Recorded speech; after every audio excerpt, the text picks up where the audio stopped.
Hello everyone, welcome to WebTech Tutorials. Today's tutorial is about how to download the Discord application.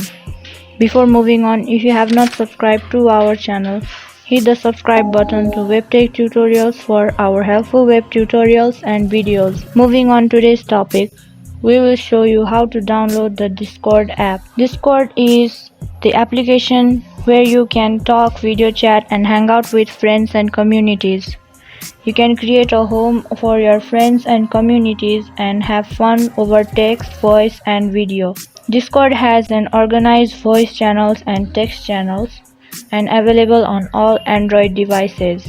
So, to download the app, go to Play Store App Store on your device and type Discord and you will see this application. Beside it you will find an install button. Tap on the install button and it will start to download and install your application and in your device. Once the app is installed in your device, you can tap open Discord and then you can start using Discord application for video chat and hangouts with your friends and family. I hope this video was helpful to you guys. Thank you for watching our video till the end. Do like and subscribe to our channel. Also hit the bell icon for more upcoming tutorials. If you have any comments or questions, you can mention them in the comment section below.